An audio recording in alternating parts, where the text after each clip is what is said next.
بسم اللہ الرحمن الرحیم نحمده ونصلی ونسلم علی رسولہ الکریم وعلی آلہ واصحابہ اجمعین اما بعد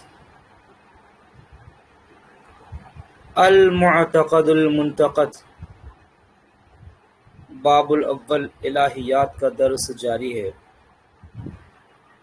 ہم سب پڑھ رہے ہیں ان امور کا بیان جو اللہ تعالی کے لیے واجب ہے۔ ہم نے پچھلے دروس میں جانا اللہ تعالی کے لیے جو چیزیں واجب ہیں ان میں پہلی بات یہ ہے کہ اللہ کا وجود واجب ہے۔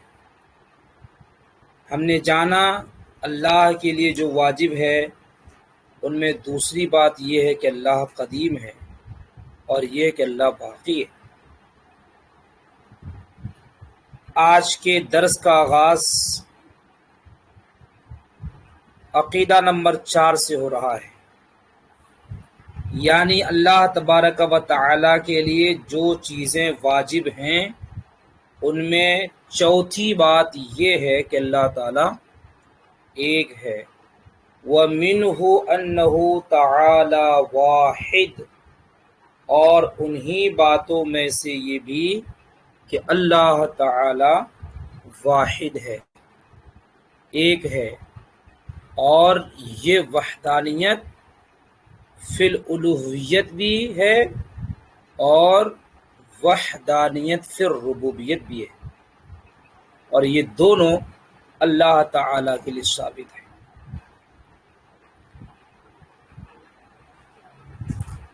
اس عقیدے پر دلیل پیش کرنے سے پہلے میں آپ کو یاد دلاؤں، اعلی حضرت امام اہل سنت کا ایک حاشیہ پچھلے دروس میں گزرا تھا۔ علمی عقائد کے مسائل 3 طرح کے ہیں۔ نمبر 1 وہ مسائل جو محض عقل سے جانے جا سکتے ہیں، جیسے یہ مسئلہ کہ اس کائنات کے لیے صانع ہے، عالم کا کوئی صانع ہے، تو وجود باری تعالی ان مسائل میں سے ہے کہ جس پر صرف عقلی دلیل قائم ہو سکتی ہے، اور یہ کہ اللہ تعالی کلیم ہے، رسول حق ہیں وغیرہ۔ اور دوسری قسم کے مسائل وہ ہیں کہ جو بحث سمع سے جانے جا سکتے ہیں، شرعی دلائل سے، جیسے حشر اجساد، جیسے حصول ثواب، اور جیسے آخرت میں عقاب اور سزاؤں کا ذکر۔ اور تیسرے درجے کے وہ مسائل ہیں کہ جو ان میں سے ہر ایک سے جانا جا سکتا ہے، یعنی دلیل عقلی سے بھی اور دلیل نقلی سے بھی، دلیل سمعی سے بھی، دلیل عقلی سے بھی۔ ان امور میں سے ایک امر اللہ تبارک و تعالی کی وحدانیت کا توحید اللہ تعالی۔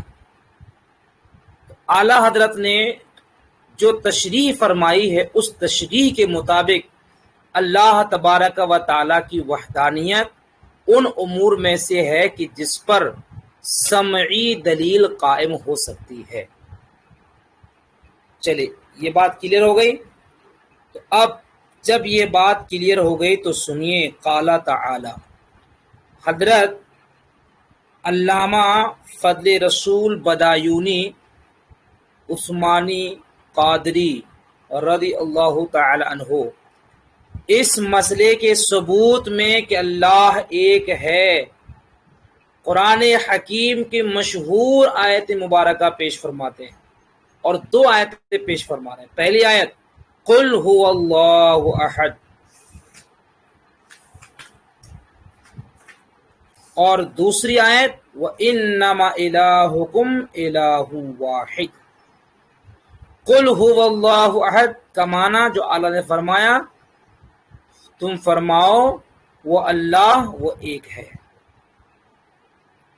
تو چونکہ اس آیت کریمہ میں اللہ تبارک و تعالی نے صاف واضح لفظوں میں فرمایا کہ خدا ایک، اللہ ایک ہے، اور دوسری آیت میں وَإِنَّمَا إِلَٰهُكُمْ إِلَٰهٌ وَاحِدٌ، جزی نیست کہ تمہارا معبود ایک معبود ہے، بلا شبہ تمہارا خدا ایک خدا ہے۔ یہاں پر حضرت فاضل مصنف رحمت اللہ تعالی علیہ نے توحید باری تعالی کے لیے جن دو آیتوں کو بطور استدلال پیش کیا، یہ وہ دونوں وہ آیات ہیں کہ جو عام کتب علم عقائد میں مذکور نہیں۔ عام کتابوں میں عام متکلمین نے جس آیت کو اللہ تعالی کی وحدانیت کے ثبوت میں پیش کیا، وہ آیت یہ ہے لو کان فیہما آلہۃ الا اللہ لفسدتا، اگر زمین و آسمان میں کوئی اور معبود ہوتا اللہ کے سوا تو ضرور زمین و آسمان کا نظام فاسد ہو جاتا، بگڑ جاتا۔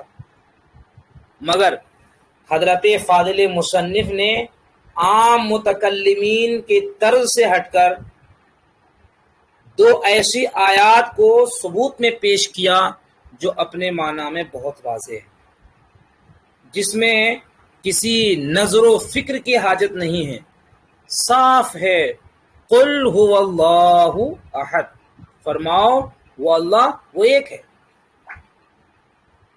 اس میں احدن کا خاص صیغہ بھی ہے جس کا معنی ہی ہوتا ہے ایک ہونا۔ اسی طرح انما الہکم الہ واحد، بے شک تمہارا معبود ایک معبود ہے۔ تو مشہور آیت کریمہ نہ پیش کر کے ان دونوں آیتوں کو پیش کرنے کا کہیں نہ کہیں اصل سبب یہی ہو کہ وہ جو آیت کریمہ ہے لو کان فیہما آلہۃ الا اللہ لفسدتا، وہ آیت ہے جو نظری ہے، غور و فکر کرنے کی حاجت ہے، اور یہ وہ آیات ہیں جن میں کسی قسم کے غور و فکر کی حاجت نہیں ہے۔ اچھا، اس کا پلٹ بھی ہو سکتا ہے کہ انہوں نے ان دو آیتوں کو پیش کیا، عام متکلمین نے ان دو آیتوں سے استدلال کیوں نہیں کیا؟ عام متکلمین نے اللہ تعالیٰ کی وحدانیت پر لو کان فیہما آلہۃ الا اللہ لفسدتا پیش کیا۔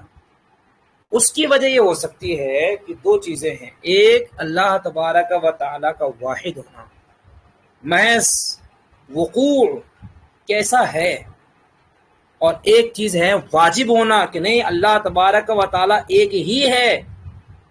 ان آیتوں میں محض اخبار ہے کہ اللہ ایک ہے، قل هو اللہ واحد، فرماؤ وہ اللہ وہ ایک ہے، انما الہکم الہ واحد، بے شک تمہارا معبود ایک معبود ہے۔ مگر کیا ایسا ہونا واجب ہے کہ ایک ہی ہے؟ جیسے دن نکلا سورج ہے تو یہ محض وقوع کا بیان ہوا، لیکن سورج ایک ہی ہے، دوسرا نہیں ہو سکتا، تو ایک دوسری چیز ہے۔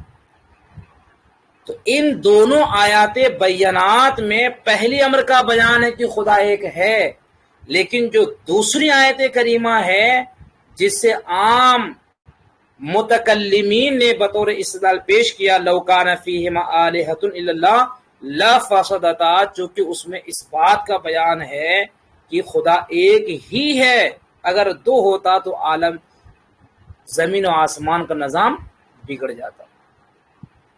تو عام متکلمین کی نظر اس پر رہی، اس لیے عام متکلمین نے اس آیت سے استدلال کیا، مگر حضرت فاضل مصنف کی نظر اس طرف ہے کہ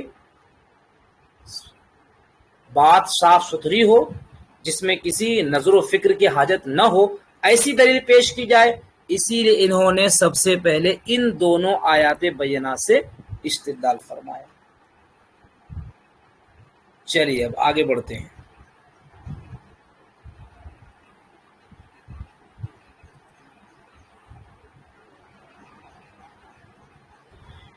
یہاں پر میں ایک بات اور عرض کروں، یاد دلاؤں، ہم نے ماں سبق میں پڑھا ہے توحید باری تعالی کا جو مسئلہ ہے وہ مسئلہ بہت طویل بھی ہے اور بہت پیچیدہ بھی ہے۔ آج جس ٹاپک پر درس ہونا ہے وہ جاری ہے، اس میں طوالت بھی ہے اور اس میں کچھ مشکلات بھی ہیں۔ وجہ یہ ہے کہ اس میں معقولات کی بحثیں شامل ہیں، اور دوسری بات یہ ہے کہ یہ اپنے آپ میں ہی بڑا مسئلہ ہے۔ ہم نے ماں سبق میں پڑھا ہے کہ اللہ تبارک و تعالیٰ کی وحدانیت وہ اہم مسئلہ ہے کہ ہر نبی ہر رسول کی تبلیغ کا یہ حصہ رہا ہے، بلکہ تمام انبیاء کرام جمیع مرسلین عظام کی تبلیغ کا لب لباب اور خلاصہ اللہ تعالیٰ کی وحدانیت ہی ہے۔ سارے انبیاء کرام یہی پیغام لے کر آئے کہ اللہ ایک ہے، شرک کی نفی، اس کا شریک نہیں، جو خدا ہے اس کا کوئی شریک نہیں، وہ ایک ہے۔ ظاہر ہے جو میسج سارے انبیاء کرام لے کر آئے اس کا ثبوت تو اسی قدر اہم ہوگا۔ تو آج درس اسی سلسلے میں ہے کہ اللہ ایک ہے، اس کا کوئی شریک نہیں ہے۔ چلیے، وفی کنز الفوائد شرح بحر العقائد، اور کنز الفوائد شرح بحر العقائد میں ہے۔ کیا ہے؟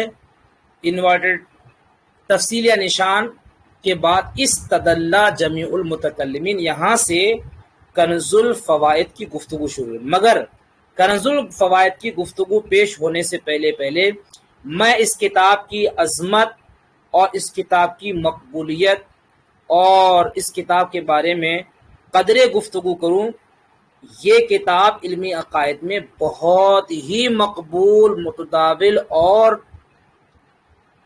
مستند مانی جاتی ہے علم کلام کے ماہرین کی نظر میں۔ اس کے مصنف حضرت سید ابراہیم بن حسین مین غنی رحمۃ اللہ تعالی علیہ ہیں۔ ایک متن ہے اور دوسری شرح ہے۔ بحر العقائد، عقیدوں کا سمندر، یہ ہے متن، اور اس کی شرح ہے کنز الفوائد۔ دونوں ایک ہی حضرت کی ہیں جن کا نام سید ابراہیم بن حسین میر غنی رحمۃ اللہ تعالی علیہ۔ آف لائن میں تو اس کتاب کا دیدار کرنے کا شرف حاصل نہیں ہے، البتہ آج نیٹ کے زمانے میں نیٹ پر جب سرچ کیا تو اس کا مخطوطہ موجود ہے، آپ حضرات بھی زیارت فرما سکتے ہیں۔ اور اس عبارت کو باقاعدہ ہم نے ملایا تو وہاں پر بالکل ہو بہو یہی عبارت ہمیں دستیاب ہوئی۔ اب سنیے کنز الفوائد شرح بحر العقائد میں کیا ہے۔ کہتے ہیں استدل جمیع المتکلمین بقولہ تعالی، تمام متکلمین علماء علم کلام نے استدلال کیا ہے اللہ تعالی کی اس قول سے، لو کانا فیہما آلہۃ الا اللہ لفسدتا، اگر زمین و آسمان میں کوئی اور خدا ہوتا اللہ کے سوا تو ضرور زمین و آسمان فاسد ہو جاتے، دونوں کا نظام بگڑ جاتا۔ یہ وہ آیت کریمہ ہے جس سے تمام متکلمین نے اللہ تعالیٰ کی وحدانیت پر استدلال کیا، اس طور پر کہ اگر اللہ کے سوا کوئی اور خدا ہوتا تو زمین و آسمان کا نظام بگڑ جاتا۔ تو چونکہ نظام بگڑا نہیں ہے تو اللہ کے سوا کوئی خدا بھی نہیں ہے، کیونکہ خدا اللہ کے سوا کوئی ہوتا تو بگڑ جاتا، اور بگڑا نہیں کا مطلب نہیں ہے۔ انتفاع اول سے ثانی کا انتفاع، جب کائنات کا نظام نہیں بگڑا تو اس کی نفی ہو گئی، تو اس کی بھی نفی ہو گئی کہ جس پر بگڑنا موقوف تھا۔ اور وہ بگڑنا کس پر موقوف ہے؟ تعدد الہ پر۔ تو اس طرح سے اللہ تعالیٰ کی وحدانیت پر اس آیت کریمہ سے تمام متکلمین نے استدلال فرمایا۔ فرماتے ہیں وَأَخَذُوا مِنْهَا دَلِيلَيْنِ، تمام متکلمین نے اس آیت کریمہ سے دو دلیلیں اخذ کی ہیں، اشارتاً و عبارتاً، ایک دلیل بطور اشارہ اور ایک دلیل بطور عبارہ۔ والاول سموها برہان التمانع ویقال ایضا برہان النظار، پہلی دلیل کو متکلمین نے برہان تمانع کا نام دیا، اور اسی برہان تمانع کو برہان نظار بھی کہا جاتا ہے۔ نظار مناظرین، تو برہان نظار کا معنی ہوا مناظرین کی دلیل، عقلی دلائل سے بحث کرنے والے اور کسی بھی معاملے کی گہرائی میں پہنچنے والے، عقلی دلائل سے گفتگو کرنے والے۔ تو برہان تمانع کا ایک دوسرا نام برہان نظار بھی ہے۔ واتفقوا علی انہ قطعی، اور علم کلام کے ماہرین اس بات پر متفق ہیں کہ جو برہان تمانع ہے، جو برہان نظار بھی کہلاتا ہے، وہ قطعی ہے۔ تو پہلی دلیل برہان تمانع جو بطور اشارہ ثابت ہے اور وہ قطعی ہے، اور دوسری دلیل جو بطور عبارہ ثابت ہے، صاف ستھری عبارت سے صراحتاً جو بات ثابت ہے، والثانی خطابی عادی، دوسری دلیل برہان خطابی عادی ہے۔ اور جو برہان خطابی عادی ہے واختلفوا فیہ، اس کے بارے میں علم کلام کے ماہرین کو اختلاف ہے کہ وہ قطعی ہے یا ظنی ہے۔ فمنہم من جعلہ اقناعیہ، تو کچھ لوگوں نے متکلمین میں سے وہ ہیں کہ جنہوں نے اس کو برہان اقناعی قرار دیا۔ برہان اقناعی، اقناع سے بنا ہے، بمانا اقناع کا معنی قائل کرنا ہوتا ہے، تو اس کو برہان اقناعی فرمایا۔ برہان اقناعی کا مطلب ہو گیا کسی کو قائل کرنے کے لیے دی جانے والی دلیل۔ تو چونکہ جو اس آیت کریمہ کی صاف عبارت سے دلیل مستنبط ہے وہ برہان خطابی ہے اور برہان عادی ہے۔ برہان خطابی عادی کا مطلب کیا ہو گیا؟ خطابی کا مطلب وہ دلیل جو مخاطب کو سمجھانے کے لیے پیش کیا جائے، اور عادی کا مطلب یہ ہو گیا کہ جو بات عادت سے ثابت ہو وہ بات کہی جائے۔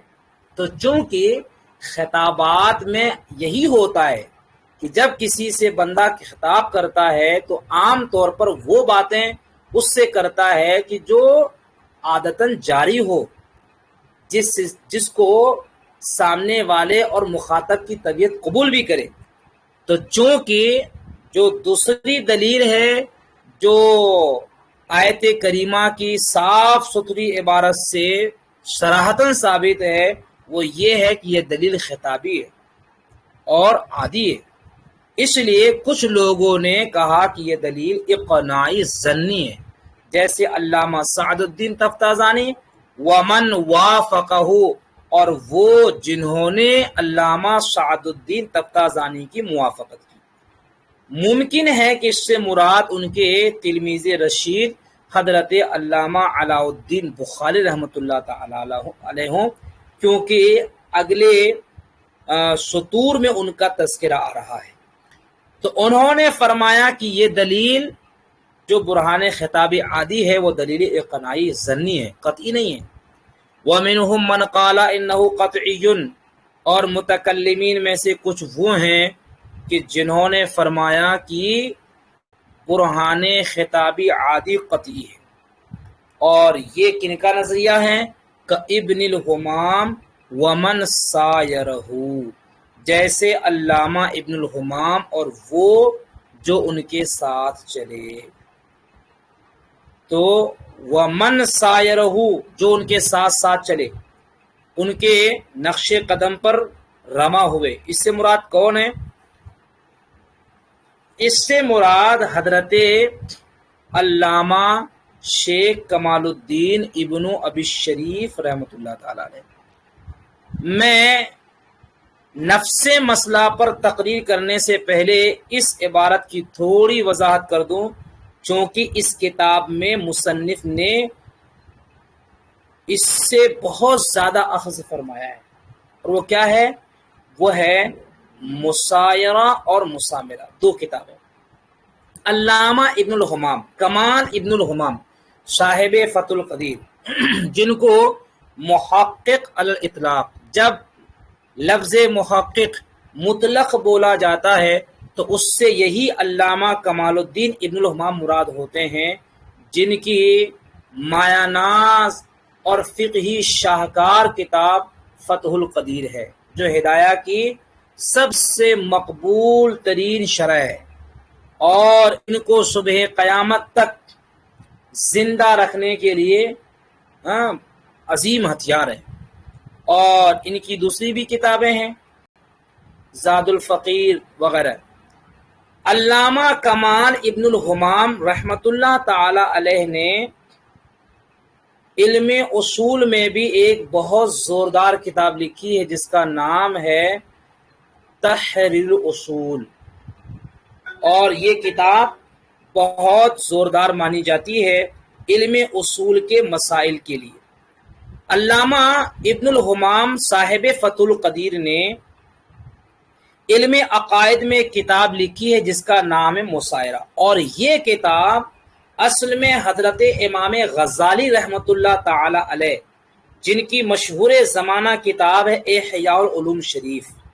احیاء العلوم شریف میں جہاں علم کا بیان ہے، علم کے بیان کے بعد انہوں نے علم عقائد کا بیان رکھا، اور علم عقائد میں ایک رسالہ جو رسالہ قدسیہ کے نام سے ہے، اور اس کا نام قدسیہ اس لیے رکھا گیا ہے چونکہ امام غزالی رحمۃ اللہ تعالی علیہ نے یہ رسالہ جو علم کلام پر ہے بیت المقدس میں تحریر فرمایا، اور انہوں نے اس رسالے میں 10 ایسے اصول مقرر کیے کہ دین کے سارے عقائد انہی 10 اصولوں پر سمیٹ دیا۔ علامہ ابن الحمام صاحب فتح القدیر نے امام غزالی رحمۃ اللہ تعالی علیہ کی اسی رسالے قدسیہ کی تنقیح اور تہذیب اور اس کی تشریح توضیح تیار کی، اور خود ایک اپنی ترتیب بنائی، اور اس اپنی ترتیب اور اپنی محنت کا نام، اس کتاب کا نام رکھا مسائرہ، اور اسی مسائرہ کی شرح آپ کے شاگرد رشید حضرت علامہ کمال الدین ابن ابی شریف رحمۃ اللہ تعالی نے کی، جس کا نام رکھا مسامرہ۔ تو ابن الحمام ومن سایرہ، حضرت علامہ ابن الحمام اور آپ کے تلمیذ رشید علامہ کمال الدین ابن ابی شریف نے یہ فرمایا کہ جو دوسری دلیل عبارت النص سے ہے برہان خطابی عادی، یہ قطعی ہے۔ تو ایک بات کھل کر سامنے آ گئی کہ آیت کریمہ لو کانا فیہما آلہۃ الا اللہ لفسدتا، اس سے متکلمین 2 دلیلیں اخذ فرماتے ہیں، ایک بطور اشارہ، دوسری بطور عبارہ۔ اشارہ دلیل تمانو، برہان تمانو کہلاتا ہے، اسی کو برہان نظار بھی کہا جاتا، اور یہ برہان تمانو قطعی ہے، اور جو بطور عبارہ ثابت ہے اس کو برہان خطابی عادی کہتے ہیں۔ اس کے بارے میں اختلاف ہے، اور ساری بحث جو آ رہی ہے وہ اسی دوسری دلیل کے حوالے سے جو برہان خطابی عادی ہے۔ اس کے بارے میں علم کلام کے ماہرین کے درمیان اختلاف ہے، یہ قطعی ہے یا ظنی۔ بعض لوگ اس کو ظنی قرار دیتے ہیں، جیسے علامہ سعد الدین تفتازانی اور ان کے تلمیذ رشید علامہ علاء الدین بخاری، وہ فرماتے ہیں کہ برہان خطابی عادی محض اقناعی ہے، ظنی ہے، قطعی نہیں ہے۔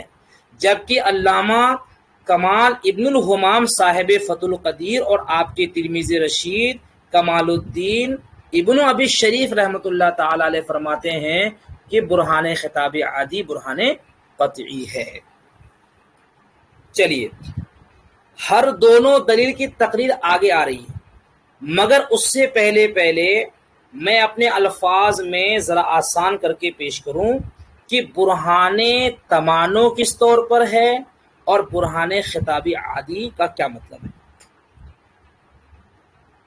مصنف نے فرمایا کہ لو کان فیہما آلہۃ الا اللہ لفسدتا، اس میں دو دلیلیں ہیں، کچھ بطور عبارہ ہے۔ عبارہ کا مطلب یہ ہے کہ جو صاف اس کی عبارت کہہ رہی ہے، یہ الفاظ بتلا رہے ہیں کہ یہ معنی ہے لو کان فیہما آلہۃ، اگر زمین و آسمان میں کوئی اور بھی خدا ہوتا اللہ کے سوا لفسدتا، تو زمین و آسمان فاسد ہو جاتے۔ یہ تو صاف ہے کہ تعدد الہ یہ مستلزم ہے فساد نظام کائنات کو، چند خدا ہونا یہ مستلزم ہے اس کائنات کے نظام کے بگڑ جانے کو۔ اگر چند خدا مان لیا جائے تو ایسا ہو جاتا، یہ تو صاف عبارت سے ثابت ہے۔ اسی لیے اس دلیل کو کہا کہ یہ برہان خطابی ہے، عادی ہے، اور عبارت النص سے جو بات ثابت ہے وہ خطابی عادی ہے۔ خطابی عادی اس لیے ہے کہ اصل میں یہ جو اللہ تعالیٰ کا ارشاد ہے وہ کنونسنگ ایویڈنس کے طور پر ہے، محض قائل کرنے کے لیے سامنے والے کو، اور سامنے والے کو قائل کرنے کے لیے عام طور پر وہ باتیں پیش کی جاتی ہیں جس کی عادت چل رہی ہوتی ہے، جس کو عقول سلیمہ والے مان لیتے ہیں، مان جاتے ہیں، اور اس میں عام طور پر مخاطب کے معیار کے مطابق گفتگو کی جاتی ہے۔ بسا اوقات مخاطب جاہل ہوتا ہے تو اس کے معیار کی بات کہی جاتی ہے، بسا اوقات عامی ہوتا ہے اور بسا اوقات اہل علم ہوتا ہے۔ تو چونکہ خطابیات میں عادی بات پیش کی جاتی ہے، تو یہ دلیل لو کانا فیہما آلہۃ الا اللہ فسدتا، تو یہاں جو بطور عبارہ ہے وہ یہی ہے کہ یہاں خطاب مقصود ہے اور ایک عادی بات کہی گئی ہے۔ تو جب خطاب مقصود ہے اور عادی بات کہی گئی ہے تو جو چیز بطور خطاب ہو اور عادی ہو وہ محض اقناعی ہے، وہ ظنی ہے۔ کیوں؟ وجہ یہ ہے کہ عام طور پر خطابات میں ایسی ہی بات کی جاتی ہے کہ جس سے مخاطب کو قائل کر لیا جائے، وہ مان جائے۔ تو چونکہ اللہ نے کیا فرمایا، اگر زمین و آسمان میں کوئی اور بھی خدا ہوتا تو زمین و آسمان کا نظام بگڑ جاتا۔ یہ بہت عام بات ہے، کوئی بھی کہے گا ہاں زمین و آسمان کا نظام بگڑ جاتا اگر دو خدا ہوتے۔ کیوں؟ اس لیے عام بات ہے چونکہ یہ تو بات مانی ہوئی ہے کہ ایک جنگل میں دو شیر نہیں ہو سکتے ہیں، عام لوگ تسلیم کرتے ہیں۔ ایک شہر میں دو حاکم، دو گورنر، دو وزیر نہیں ہو سکتا، دو وزیر ہو تو اس شہر کا نظام بگڑ جاتا ہے۔ تو چونکہ اس چیز کو ماننے کی ایک عادت جاری ہے تو لوگوں سے خطاب کرتے ہوئے وہی بات کہہ دی گئی جس کی لوگوں کو عادت ہے۔ اس لیے یہ جو عبارہ سے ثابت ہے دلیل، وہ برہان خطابی ہے اور برہان عادی ہے، جو سامنے والے کو قائل کرنے کے لیے بطور عادی بات پیش کی گئی ہے۔ اور جو اشارہ سے ثابت ہے، اور اشارہ کا مطلب یہ ہے کہ یہ بات ہر کوئی نہیں اخذ کر سکتے، وہی اخذ کر سکتے ہیں جن میں غور و فکر کرنے کی صلاحیت ہو، اور غور و فکر کرنے کی صلاحیت رکھنے والے اس سے بطور اشارہ ایک دوسری دلیل بھی اخذ کرتے ہیں جس کو برہان تمانو کہا جاتا ہے۔ برہان تمانو کا مطلب یہ ہوا کہ تعدد کے لیے کم سے کم معاذ اللہ دو خدا ماننا پڑے گا۔ جب دو خدا مانا جائے تو یہ دو خدا ماننے کی صورت میں ان کے درمیان کبھی نہ کبھی تو ٹکراؤ ہوگا، کبھی نہ کبھی ان دونوں انبن ہوگی۔ جب تعدد مانا گیا، دو مانا گیا ہے، تو دو خدا ہونے کی صورت میں ان کے درمیان ٹکراؤ ہونا یہ مستلزم ہے۔ تعدد الہہ مستلزم ہے ان دونوں خداؤں میں ٹکراؤ ہونے کو، ایک دوسرے کے خلاف آگے بڑھنے کو، ایک دوسرے کے خلاف حکومت چلانے کو۔ اور جب ایک دوسرے کے خلاف حکومت چلائیں گے تو ایسی صورت میں دونوں میں سے کسی نہ ایک کسی کا عاجز ہونا لازم آئے گا۔ مثلا فرض کر لیجئے آج بارش ہوگی، ایک خدا کہے کہ بارش ہو اور دوسرا خدا معاذ اللہ کہے کہ نہیں بارش آج نہیں ہوگی، تو جب بھی ایسا ہوگا تمانو ایک دوسرے کا آپس میں برسر پیکار ہونا، تو وہاں پر ان دونوں میں سے کسی نہ کسی ایک کا عاجز ہونا لازم آئے گا۔ مثلا پہلا خدا کہے بارش ہوگی، دوسرا خدا کہے بارش نہیں ہوگی، تو پہلے والے کا اختیار اگر چل جائے تو دوسرا عاجز، اور جو عاجز وہ محتاج، جو محتاج وہ خدا نہیں ہو سکتا، کیونکہ جب وہ عاجز ہو گیا تو اپنے وجود میں کسی موجد کا محتاج ہوگا، اور جو محتاج ہو وہ خدا نہیں ہو سکتا۔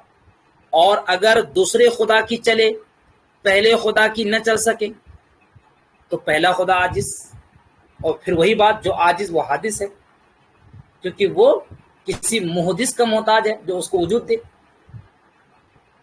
تو حاصل کلام یہ ہو گیا کہ تعدد الہ کئی خدا ماننا مستلزم ہے تمانع کو، اور تمانع مستلزم ہے دو خداؤں میں سے کسی ایک کے عاجز ہونے کو، اور دو خداؤں میں سے کسی ایک کا عاجز ہونا یہ مستلزم ہے اس کے حادث ہونے کو۔ بس جب ایسا ہے دو خدا ماننے پر ٹکراؤ ہو سکتا ہے، اور ٹکراؤ کی صورت میں کوئی ایک عاجز ہوگا تو جو عاجز ہوگا وہ خدا نہیں، اور جو عاجز نہیں ہوگا وہی خدا ہے۔ تو سمجھ میں آیا کہ خدا ایک ہی ہے، دو نہیں ہو سکتا۔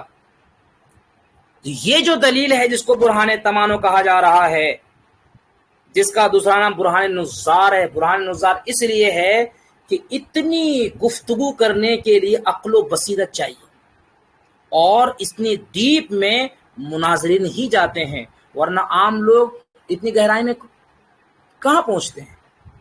عام لوگوں کو تو کہہ دیا گیا بھئی زمین و آسمان میں کوئی اور بھی خدا ہوتا تو زمین و آسمان نظام بگڑ جاتا، بگڑا ہے نہیں بگڑا ہے، تو اس کا مطلب دو خدا نہیں ہو سکتا، بات ختم ہو گئی۔ لیکن جو مناظرین ہوتے ہیں وہ ہر بحث کے ڈیپ اور گہرائی تک پہنچنے کی کوشش کرتے ہیں۔ چلیے، یہ رہی برہان تمانع اور برہان خطابی کی تقریر۔ میں پھر سے عرض کروں، برہان تمانع دو خدا ماننے کی صورت میں کبھی نہ کبھی ان دونوں خداؤں میں ٹکراؤ ہو سکتا ہے، اور جب ٹکراؤ ہوگا تو وہاں پر کسی نہ کسی ایک خدا کا عاجز ہونا لازم آئے گا، اور جو عاجز ہوگا وہ الہ نہیں ہو سکتا، کیوں حادث ہے۔ اور برہان خطابی کا مطلب یہ ہے کہ یہ آیت کریمہ محض مخاطب کو کنونس کرنے کے لیے، قائل کرنے کے لیے ہے، اور قائل کرنے میں عادی باتیں پیش کی جاتی ہیں۔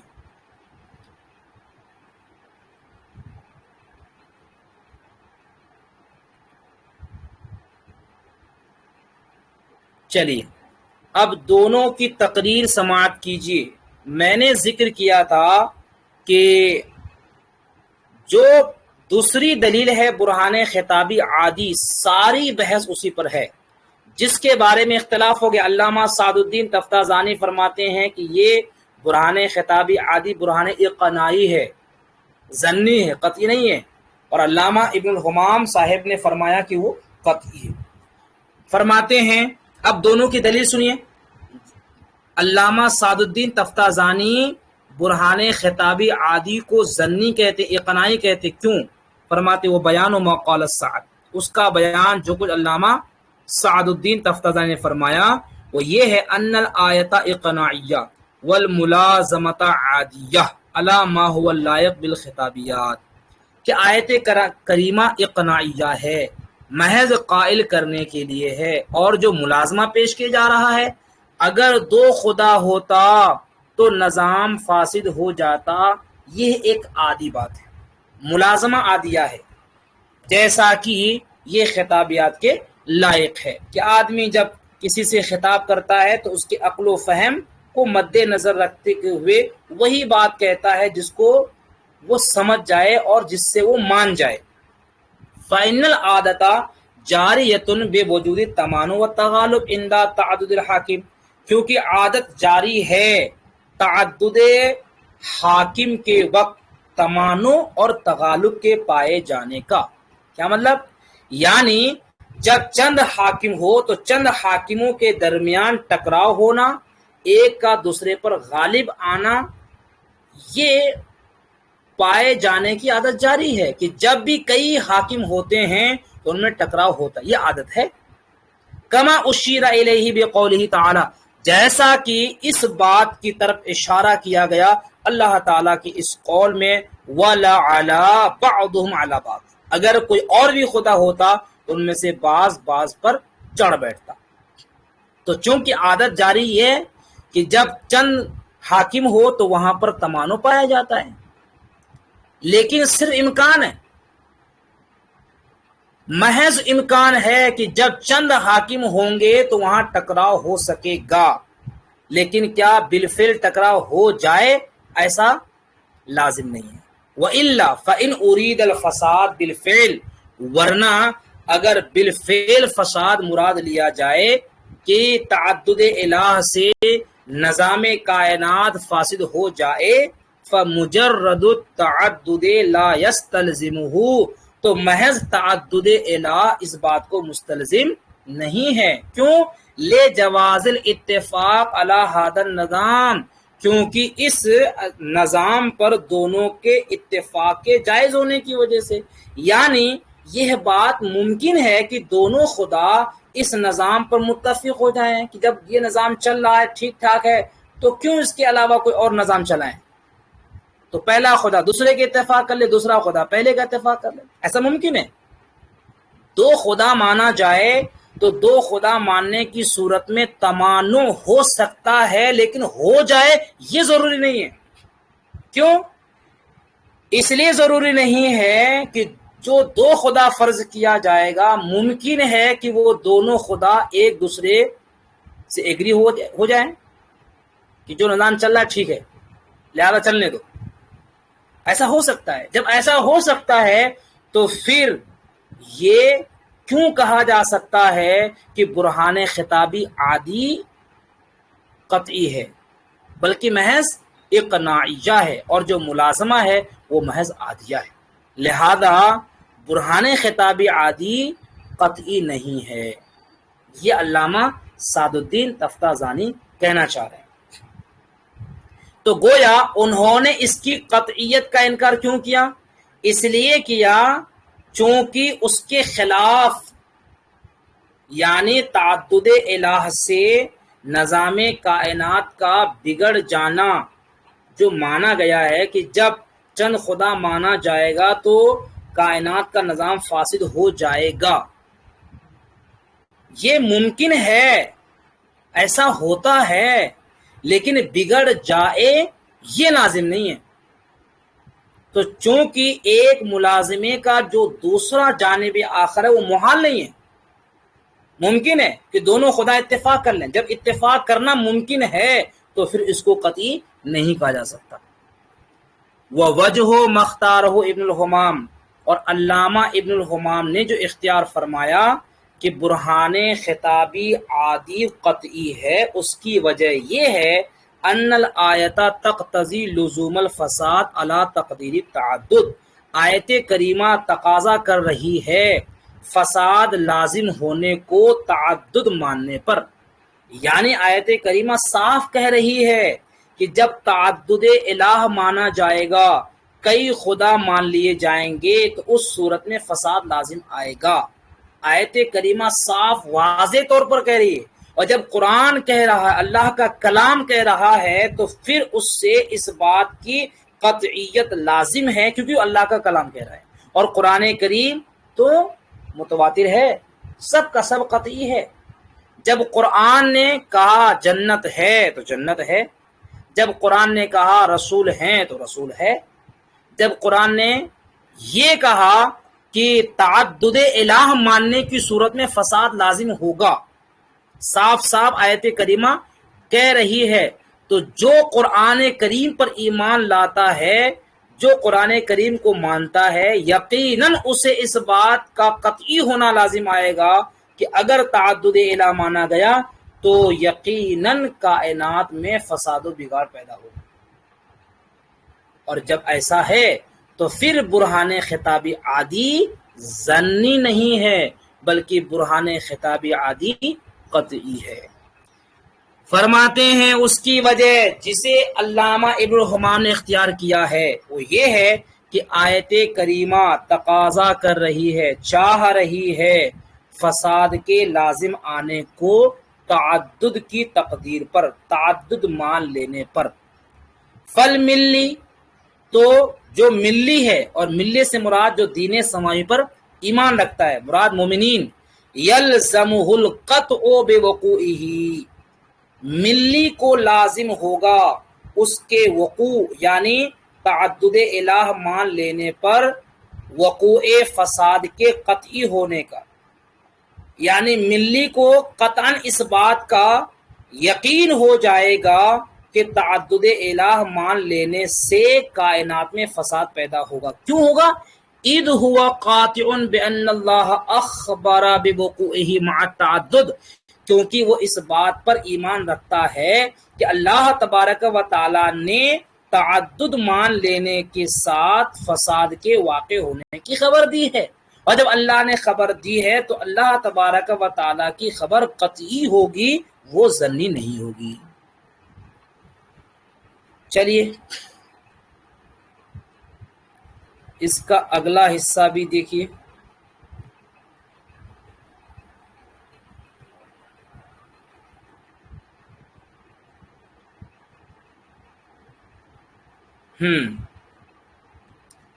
تو جو ملی ہوگا تو وہ اسے اس بات کا قطعاً حتماً جزماً یقین ہو جائے گا، کیونکہ اللہ نے خبر دی ہے، قرآن نے کہا ہے۔ لیکن جو ملی نہیں ہے وہ غیرہ، اور رہا غیر ملی جو دین سماوی پر ایمان نہیں رکھتا ہے، اس کو کیسے علم حاصل ہوگا؟ کرے یلزمہ ذالک جبرن، اس کو اس بات کا قطع و یقین لازم ہوگا جبرن۔ کیسے؟ بے محاجت ثبوت الملت، ثبوت ملت کے استدلال کے وقت، یعنی جب بھی مشرکین میں سے کوئی دین کو سمجھنے کے لیے آمادہ ہو، جب اس سے دین سمجھایا جائے گا، یہ کہا جائے گا کہ اللہ تبارک و تعالیٰ کا یہ کلام ہے، یہ مذہب اسلام کی بنیادی کتاب ہے، تو ایسی صورت میں وہ اس کو اس بات کا یقین ہو جائے گا، جب قرآن حکیم مذہب اسلام کی بنیادی کتاب ہے اور اس کتاب میں لکھا ہے تو یقیناً وہ صحیح ہے، وہ جبرن مانے گا۔ کیوں؟ وہ جبرن اس لیے مانے گا کہ جب اس دین کی کتاب ہے اور مستند کتاب ہے، بنیادی کتاب ہے، تو جو اس میں لکھا وہ صحیح ہے، اگرچہ وہ اس پر ایمان نہیں رکھتا، لیکن وہ اس لیے یقین کر رہا ہے کہ اس مذہب کی بنیادی کتاب ہے، وہ اسی کو فرمایا وہ غیرہ، اور غیر ملی کو یلزمہ ذالک، اور ذالک کا مشار الیہ تعدد الہ سے فساد کائنات، تعدد الہ سے کائنات میں فساد کا قطع و یقین لازم ہوگا جبرن، اور جبرن لازم ہونے کا مطلب یہ ہے کہ بے محاجت ثبوت ملت، جب بھی وہ بات کرنے کے لیے تیار ہوگا اور اس کو مذہب اسلام کے ثبوت پر استدلال کیا جائے گا اور وہ مان جائے گا کہ مذہب اسلام بھی ہے اور اس کی بنیادی کتاب قرآن حکیم ہے، تو اس کو جبرن ماننا پڑے گا، جو جو قرآن میں ہے وہ صحیح ہے۔ کیوں؟ اس لیے کہ اس مذہب کی کتاب ہے۔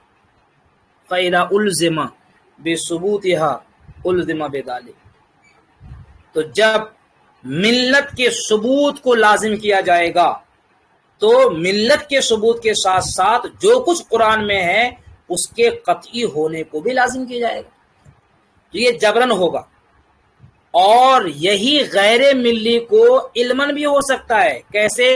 او علمن توجبہ العادت، یا غیر ملی کو تعدد الہ سے فساد کائنات کا قطع و یقین اس علم کی وجہ سے بھی ہوگا جس علم کو عادت واجب کرتی ہے۔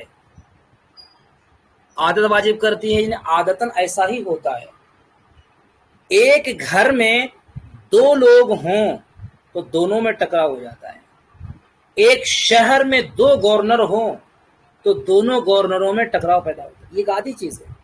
تو ایسے ہی چونکہ یہ عادت جاری ہے، جب اس سے کہا جائے گا تو ایسی صورت میں اس عادت کی وجہ سے اس کو علم حاصل ہو جائے گا کہ جب ایک گھر میں دو لوگوں میں ٹکراؤ ہو سکتا ہے، ایک شہر کے دو گورنروں میں ٹکراؤ ہو جاتا ہے، ایسے ہی اس نظام کو چلانے میں دو خدا مانا جائے تو یقیناً جزمن حتمن وہاں پر بھی ٹکراؤ ہوگا۔ تو علم ہوا کہ نہیں ہوا؟ لیکن یہ علم کیوں ہوا؟ عادت کی وجہ سے۔ تو عادت کی وجہ سے علم ہو سکتا ہے، کہاں ہو سکتا ہے؟ تو اس کی دلیل کا سنیے، والعلوم العادیہ، یہ بول ہے اور اسی کے نیچے دیکھیے بول ہوگا داخلۃ فی العلم القطعی، وہ علوم جو عادی ہیں، جو عادت سے حاصل ہوتے ہیں، وہ علم قطعی میں داخل ہے۔ اس کی مثال فرمایا کل علم حال الغیبت عن جبل عہدناہ حجرن، جیسے غائب ہونے کی حالت میں اس پہاڑ کے بارے میں علم جس کو ہم نے پتھر دیکھا ہو، یہ علم انہ الآن حجرن، کہ ابھی بھی پتھر ہی ہے۔ کل علم انہ الآن حجر، یہ عبارت ہے جیسے اس بات کا علم کہ ابھی بھی پتھر ہے اس پہاڑ کے بارے میں جس کو ہم نے پتھر دیکھا تھا۔ یوں سمجھ لیجئے کوئی حاجی صاحب حج کر کے آئے، جبل رحمت کو انہوں نے دیکھا، جبل رحمت پر چڑھنے کے بعد دیکھا کہ یہ تو پتھر کا مجموعہ ہے۔ آگے انڈیا آنے کے بعد اب ان کی نظروں میں جبل رحمت نہیں ہے، مگر دیکھ کر آئے، اور کیا دیکھا تھا انہوں نے مکہ شریف میں؟ کہ پتھر کا مجموعہ ہے۔ تو انہوں نے دیکھنے کے بعد اب نظروں میں نہیں ہے، مگر اب بھی انہیں اس بات کا یقین ہے کہ وہ جبل نور پتھر ہی کا مجموعہ ہے۔ یہ علم کیسے حاصل ہوا؟ یہ علم عادت کی وجہ سے جاری ہے۔ جو پتھر کا ڈھیر ہے وہ پتھر ہی ہوگا، حالانکہ عقلاً اگر دیکھا جائے تو عقلاً غیر پتھر ہونا ممکن ہے کہ آتش فشاں ہو کر کے وہ لوہا بن گیا ہو، سونا بن گیا ہو، اور بھی کچھ بن گیا ہو، مگر عادت کیا ہے؟ عادت یہ ہے کہ جو پتھر کا مجموعہ پتھر ہی ہوگا۔ تو جس حاجی صاحب نے 9 ذی الحجہ شریف کو شہر مکہ میں جبل رحمت کو پہاڑ کا ڈھیر دیکھا، آج ہندوستان میں دور رہ کر بھی ان کو اس بات کا یقین ہے کہ اب بھی وہ پتھر کا مجموعہ ہی ہے، اگرچہ عقلاً اس کے خلاف کا بھی امکان ہے، مگر تب بھی ان کو علم ہے۔ یہ علم کیوں ہے؟ عادت کی وجہ سے۔ تو جو علم عادت کی بنیاد پر حاصل ہوتا ہے وہ بھی علم قطعی ہے۔ فرماتے ہیں والعلوم العادیہ، اور عادی علوم جیسے اس بات کا علم کہ ابھی بھی پتھر ہے غائب ہونے کی حالت میں اس پہاڑ کے بارے میں کہ جس کو ہم نے حجر دیکھا ہو، پتھر دیکھا ہو، داخلۃ فی العلم القطعی وَإِنْ أَمْكَنَ فَرْضُ غَيْرِهَا، اگرچہ ممکن ہے اس کے علاوہ فرض کرنا، کیسے؟ بے فرض خرق العادت، خرق عادت فرض کر کے، عادت کے خلاف فرض کر کے۔ عادت تو یہی ہے کہ جو پہاڑ کا مجموعہ تھا پہاڑ جو پتھر کا مجموعہ تھا پتھر ہی ہو ابھی، مگر عادت کے خلاف بھی ہو سکتا ہے۔ اذ هو الجزم المطابق للواقع، کیونکہ یہ وہ یقین ہے جو واقع کے مطابق ہے۔ والموجب له العادت القاضیہ التي لم یوجد قط خرمها، اور اس چیز کو واجب کرنے والی چیز کیا ہے؟ جبل رحمت اب بھی پتھر ہی ہے، ہم کو اس بات کا یقین حاصل ہے۔ یہ یقین کیوں پیدا ہو رہا ہے؟ فرماتے یہ یقین پیدا کرنے والی چیز وہ عادت ہے جو فیصل ہے اور جس عادت کے خلاف کبھی بھی نہیں پایا گیا ہے۔ وَهِيَ هَاهُنَا ثَابِتَةٌ، اور وہ بات یہاں پر بھی ثابت ہے۔ کہاں پر؟ دو خدا ماننے میں، ایک شہر میں دو حاکم ماننے میں بھی یہ بات ثابت ہے۔ لأن العادة المستمرة التي لم يعهد قط اختلالها في ملكين مقتدرين في مدينة واحدة عدم الإقامة على موافقة كل للآخر في كل جلیل و حقیر، کرے کیونکہ وہ عادت جو جاری ہے، کیونکہ عادت مستمرہ، کیوں؟ لأن العادت المستمرہ، العادت المستمرہ یہ اس کا اسم ہے، اور عدم الاقامت علی موافقت کل للآخر یہ اس کی خبر ہے، اور معنی یہ ہے کیونکہ عادت مستمرہ کی لم یعہد قط، کبھی بھی نہیں دیکھا گیا، اختلالھا اس میں خلل واقع ہونا، اس کا خلاف ہونا، فی ملکین مقتدرین فی مدینۃ واحد، ایک ہی شہر میں دو با اختیار با قوت بادشاہوں کے سلسلے میں، ایک ہی شہر میں دو بادشاہوں، ان دونوں بادشاہوں کے بارے میں جو عادت جاری ہے اس عادت کا خلاف نہیں دیکھا گیا، اور وہ کیا ہے؟ وہ یہ ہے عدم الاقامت علی موافقت کل للآخر، ان میں سے ہر ایک کا دوسرے کی موافقت پر قائم نہ رہنا، یہ عادت ہے۔ جب بھی ایک شہر میں دو گورنر ہوتے ہیں تو ایسا نہیں کہ موافقت ہوتی ہے، تم نے کہا یہ کام ہوگا تو دوسرا بھی کہتا یہ کام ہوگا، موافقت تو ہوتی، لیکن موافقت پر ہمیشہ مستحکم رہ جائیں، ہمیشہ موافقت کریں، ایسا نہیں ہوتا ہے۔ یہ عادت ہے، اور یہ ایسی عادت ہے اس کا خلاف نہیں ہوتا ہے۔ کیوں؟ اس لیے نہیں ہوتا ہے کہ ہر آدمی چاہتا ہے کہ میں سلطنت چلانے میں منفرد ہوں، ہمارا غلبہ ہو، ہمارا زور ہو۔ اچھا، چھوٹے چھوٹے کاموں میں اگر موافقت کر بھی لیں تو کسی نہ کسی بڑے کام میں ضرور مخالفت ہوگی، نہیں یہ بڑا کام ہے، اس پر ایکشن میں لوں گا، اس پر ہماری حکومت چلے گی، اس پر ہماری رائے چلے گی، ایسا ہوتا ہے۔ فرماتے ہیں لأن العادة المستمرة التي لم يعهد قط اختلالها في ملكين مقتدرين في مدينة واحدة عدم الاقامت، کیونکہ وہ عادت مستمرہ کہ جس کا مختل ہونا نہیں دیکھا گیا کبھی بھی ایک شہر کے دو با اختیار بادشاہوں کے بارے میں، وہ ہے دو میں سے ہر ایک کی موافقت پر قائم نہ رہنا، ہر چھوٹی بڑی چیز میں، یہ عادت ہے۔ بل تابا نفس کل، بلکہ ان میں سے ہر بادشاہ کا نفس انکار کرتا ایک دوسرے کو، وہ تطلب الانفراد بالمملکت والقہر، اور ہر ایک کا نفس چاہتا ہے بادشاہت چلانے میں اور قہر و غلبہ میں انفرادیت کو۔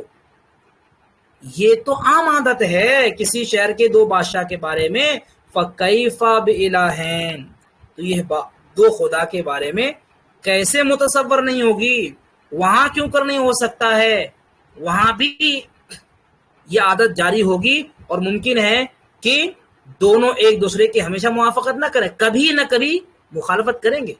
کیوں؟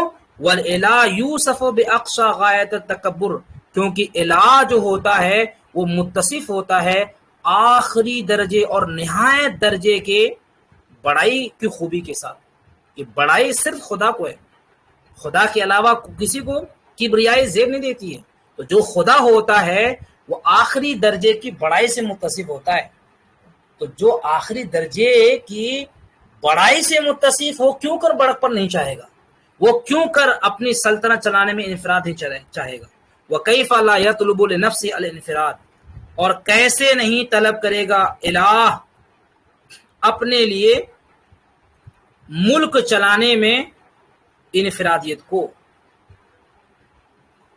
والعلو الآخر، اور دوسرے پر غالب آنے کو، کما اخبر سبحانہ بقولہ، جیسا کہ اللہ تبارک و تعالی نے اس کی خبر دی اپنی اس قول میں، وَلَعَلَى بَعْضُهُمْ عَلَى بَعْضٍ۔ چلیے، ہاذا اذا تأملوا لا تکاد النفس تخطر نقیدہ، یہ ہے وہ بات جب تم غور کرو تو دل پر اس کے نقیض کا خطرہ نہیں گزرتا، فضلا عن اختار فرضہ مع الجزم، چہ جائے کہ اس کے خلاف فرض کرنے کے خطرہ گزرنے پر جزم ہو۔ اس کی جو نقیض ہے کہ ایسا ہو جائے کہ ہمیشہ ایک دوسرے کی موافقت کریں گے، ہمیشہ موافقت کرنے کا خطرہ نہیں گزرتا دل پر، تصور نہیں ہوتا۔ جب تصور ہی نہیں ہوتا ہے تو اس کا یقین پیدا ہو جائے، ایسا ہوگا کیا؟ نہیں ہو سکتا۔ وہی کہنا چاہ رہے ہیں، جب تم غور کرو لا تکاد النفس، تو نفس اس بات کے قریب نہیں ہوتا کہ اس کی نقیض کا خطرہ گزرے۔ نفس مانا دل، دل پر اس کے خلاف کا تصور نہیں گزرتا ہے، چہ جائے کہ اس کے خلاف کے جزمی اور حتمی ہونے کا خطرہ گزرے، بأن الواقع والآخر، کہ واقع وہ دوسرا ہو۔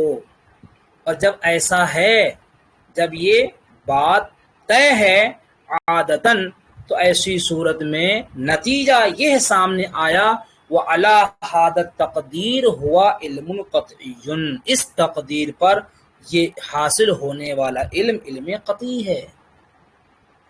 تو بات کیا چلی تھی کہ حضرت علامہ ابن الہمام صاحب فتح القدیر فرماتے ہیں برہان خطابی عادی قطعی ہے، اور علامہ سعد الدین تفتازانی نے فرمایا کہ اقناعی ظنی ہے۔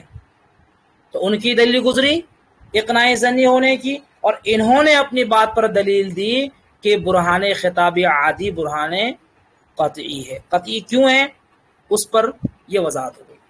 وَإِنَّمَا غَلَطَ مَنْ قَالَ غَيْرَ هَذَا مِنْ قِبَلِ أَنَّهُ إِذَا أَخْطَرَ النَّقِيض أَعْنِي دَوَامَ اتِّفَاقِهِمَا لَمْ يَجِدْهُ مُسْتَحِيلًا فِي الْعَقْلِ، کہتے ہیں اور غلط ہے جنہوں نے کہا اس کے علاوہ اس قبیل سے کہ جب نقیض کا خطرہ گزرے، اذا اخطر النقیض، نقیض کا خطرہ گزرے، اور نقیض کا خطرہ سے مراد یہ ہے یعنی دونوں کے اتفاق کا دائمی ہونا،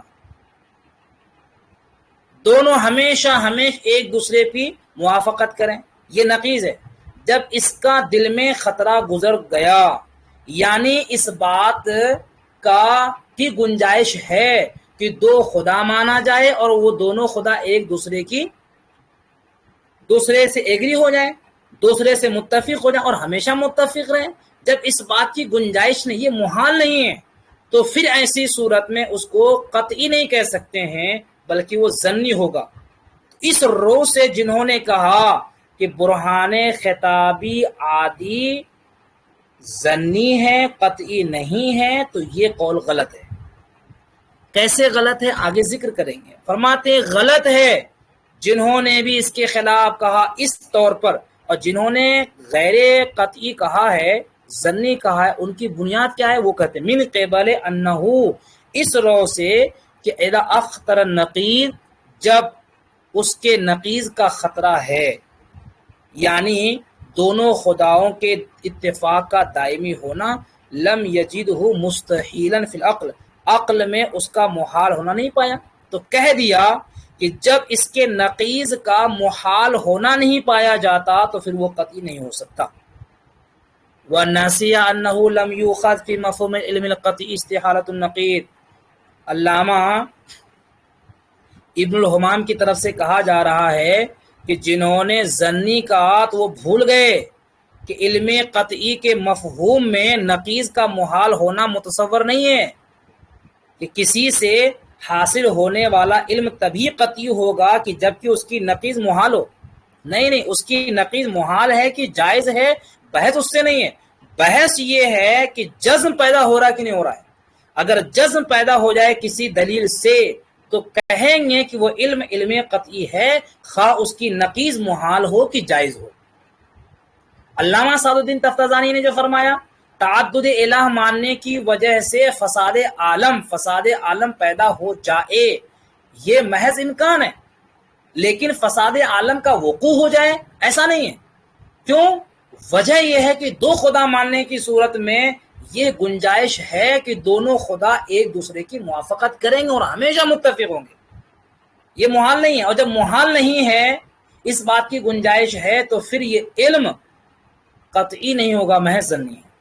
اس کا رد فرما رہے ہیں کہ وہ جناب بھول گئے کہ علم قطعی کے مفہوم میں نقیض کا محال ہونا ماخوذ نہیں ہوتا، بل الماخوذ مجرد الجزم عن موجب، بلکہ جس چیز کو معتبر مانا جاتا وہ یہ ہے کہ جزم ہو جائے کسی موجب کی وجہ سے، بأن الآخر ہو واقع، کہ دوسری بات ہی واقع ہے۔ وَإِنْ كَانَ نَقِيضُهُ لَمْ يَسْتَحِلْ وُقُوعُهُ، اگرچہ اس کی نقیض کا وقوع محال نہ ہو، تب بھی اگر کسی موجب اور دلیل کی وجہ سے جزم پیدا ہو جائے تو اس سے حاصل ہونے والا علم قطعی ہوگا، ظنی نہیں ہو سکتا۔ رہا یہ کہ اس کی نقیض کا وقوع محال ہے کہ جائز ہے، اس سے کوئی فرق نہیں پڑتا ہے۔ اور جب ایسا ہے تو نتیجہ بیان فرماتے ہیں، وَبِهَذَا ظَهَرَ، اس سے ظاہر ہوا، ان الآیت حجت برہانیہ، کہ یہ آیت کریمہ حجت برہانیہ ہے، تحقیقیہ ہے، لا اقناعیہ، نہ کہ محض اقناعیہ اور ظنیہ، بلکہ آیت کریمہ حجت برہانیہ تحقیقیہ یقینیہ ہے، اقناعیہ نہیں ہے۔ چلیے آخر میں ان سب کا خلاصہ ذہن نشی کر لیا جائے۔ اللہ تبارک و تعالی کی وحدانیت پر جو مشہور دلیل ہے آیت کریمہ، لو کان فیہما آلہۃ الا اللہ لفسدتا، اس میں دو دلیلیں مستنبط ہوتی ہیں، ایک اشارۃ النص سے، ایک عبارۃ النص سے۔ اشارۃ النص سے جو دلیل مستنبط ہوتی ہے اس کو برہان تمانع کہتے ہیں، اور اسی کا دوسرا نام برہان نظار بھی ہے، اور وہ قطعی ہے۔ اور جو عبارۃ النص سے دلیل ماخوذ ہے وہ ہے برہان خطابی عادی۔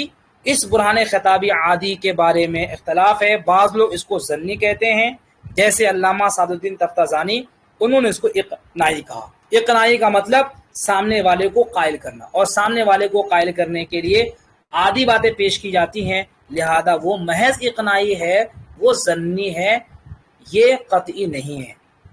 کیوں؟